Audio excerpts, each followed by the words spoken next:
attachez vos tucs, on plonge.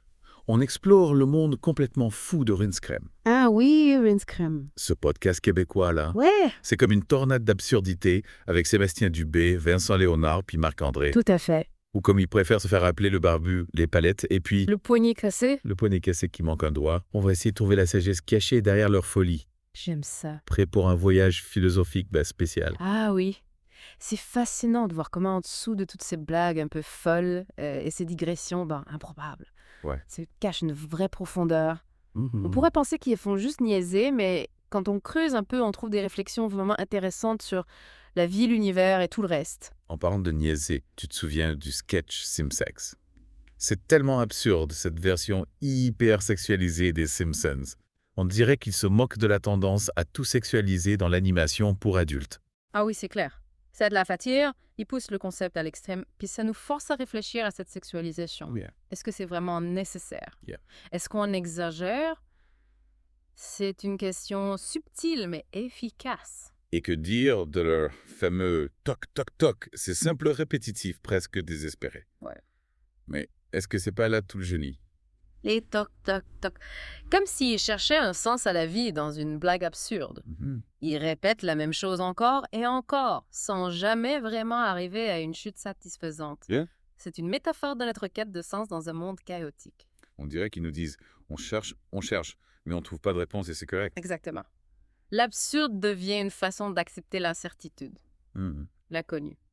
Bon, on arrête de rire un peu, on passe au thème. Premier sujet. Les hymnes d'Arena. Oui. Ils ont eu de la misère à en nommer un seul. Ah ouais. Ils trouvaient juste des chansons ridicules et inappropriées. Hmm. Comme s'ils remettaient en question l'idée de grandeur dans le sport. C'est brillant. Il dégonfle le mythe du sport comme un symbole d'héroïsme. Ouais. En se moquant des hymnes, il nous invite à réfléchir au côté artificiel du spectacle sportif. Est-ce que ce serait pas juste une construction sociale pour nous faire oublier nos vies banales? Ensuite, on a eu droit à un débat enflammé sur le séchage des vêtements. Ah oui, Sécheuse ou corde à linge, la question les a presque divisés. la fameuse bataille du linge. C'est là qu'on voit leur génie. Ouais. Ils transforment n'importe quoi en sujet philosophique. Mhm. La sécheuse, c'est l'efficacité, la technologie. Ouais. La corde à linge, c'est la tradition, la simplicité. Mhm. En fait, ils nous parlent de nos choix de société. Ouais. Est-ce qu'on choisit le progrès ou est-ce qu'on préserve ce qui est simple et authentique? Et parlons de leur position sur l'île de Palme. Mais les primates. Oui. Ils reconnaissent le problème éthique et la destruction des habitats. Mais ils choisissent la facilité et leur propre confort. C'est là que le cynisme entre en jeu. Avec humour noir, il nous montre notre hypocrisie face à nos choix de consommation. On sait que l'huile de palme est nocive, Ouais. mais on continue d'en acheter parce que c'est pratique et pas cher. C'est un miroir pas toujours flatteur. C'est comme s'ils disaient on est tous coupables, alors autant en rire. Oui, un rire qui fait réfléchir. Ouais. C'est ça la force de Rince Crème, nous amener à questionner nos contradictions. On continue. J'ai hâte d'entendre ce que tu penses du sujet des oreilles percées. Ah oui, les oreilles. Accrochez-vous bien, Oh, ouais. ça va être intense. Alors, les oreilles percées. On est prêt? J'avoue, j'étais pas prête. Ah ouais. Ce dégoût profond des oreilles, au point de vouloir les couper à leurs enfants. C'est exagéré, mais en même temps, ça nous fait réfléchir aux normes sociales et à la modification corporelle. Oui. En exagérant comme ça, il dénonce l'absurdité de certaines pratiques. Pourquoi est-ce qu'on perce les oreilles des bébés? C'est pour eux ou pour satisfaire nos goûts?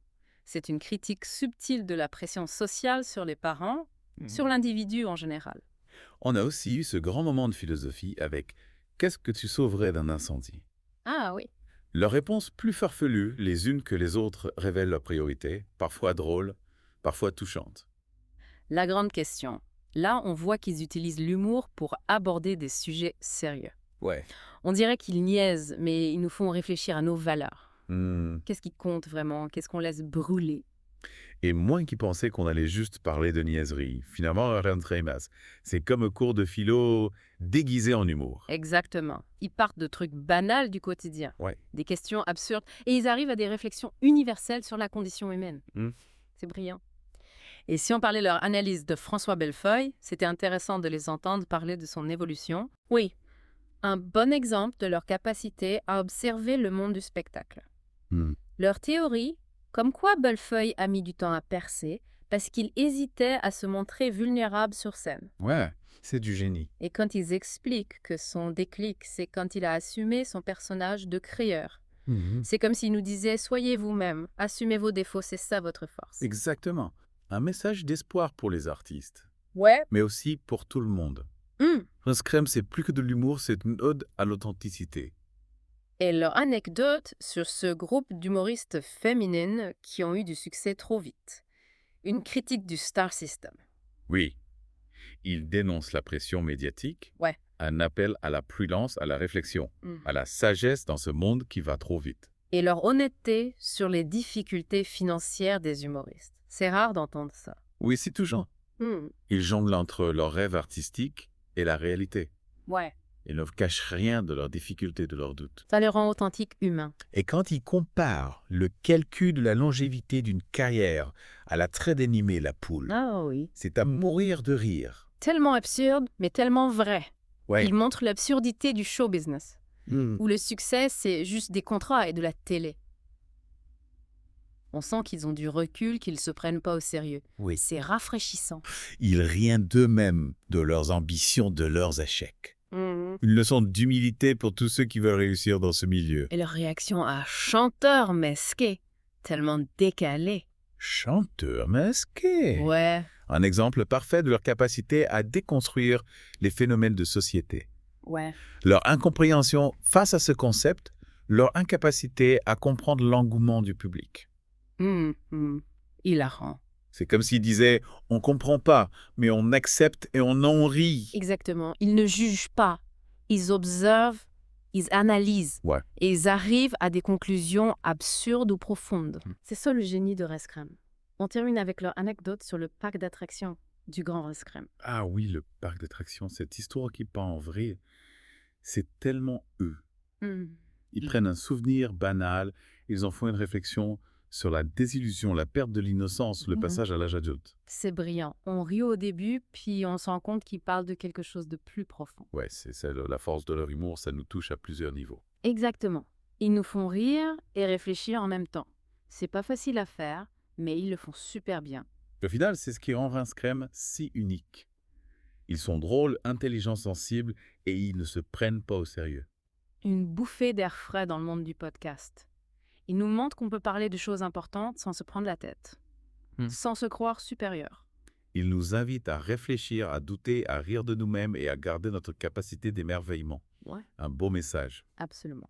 Un message important dans ce monde qui se prend trop au sérieux. Si vous cherchez un podcast différent qui vous fera rire, réfléchir et vous sentir plus vivant, je vous conseille Rince Crème. Vous ne serez pas déçus, c'est promis. C'est tout pour aujourd'hui. On espère que vous avez apprécié cette plongée dans l'univers déjanté de Rince Crème. On vous encourage à les écouter pour découvrir leur humour et leur philosophie unique. À la prochaine.